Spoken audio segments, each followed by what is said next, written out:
जी बिल्कुल, दुनिया में बढ़ती हुई ग्लोबल वार्मिंग के पेश नज़र शजरकारी मुहिम का सिलसिला पूरे पाकिस्तान में किया जा रहा है। वज़ीर-ए-आज़म के विजन के मुताबिक पाकिस्तान को सरसब्ज बनाने के लिए शब रोज़े किए जा रहे हैं। मैं इस वक्त मौजूद हूँ छंगामांगा के जंगल में, जहाँ पर ब्लॉक नंबर 4 में शजरकारी मुहिम का आगाज़ किया जा रहा है। यहाँ पे वो पौधे लगाए जा रहे हैं जो पाकिस्तान में नायाब हो रहे हैं। मेरे साथ तो शायद तबस्सुम मौजूद है।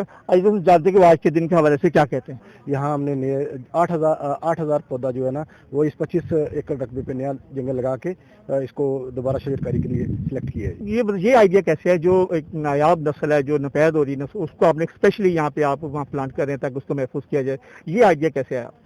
ये आसान काम करना हर कोई अच्छा लगता है, ये टफ काम था। आइडिया इस तरह आया कि जंगल छंगामांगा की एक हिस्ट्री है। जब हम उसको हिस्ट्री को पढ़ रहे थे तो हमें पता चला कि इसमें इस अनवा अक़साम के मुख्तलिफ दरख्त पाए जाते थे। तो हमने उनको सिलेक्ट किया, उनको ढूंढा, उनके पौधे सिलेक्ट किए और अल्लाह ताला ने मदद की हमने कि जो नापैद दरख्त थे 12 मुख्तलिफ किस्मों के, वो हमने यहाँ सिलेक्ट करके आज के दिन लगाए हैं। जी, जैसा कि आपने सुना, क्या कहना है कि यहाँ पे जो 25 एकड़ रखा है, यहाँ पे शजरकारी की जा रही है। यहाँ पे बिलखुसूस ऐसे पौधों को प्लांट किया जा रहा है जो नपैद हो रहे हैं।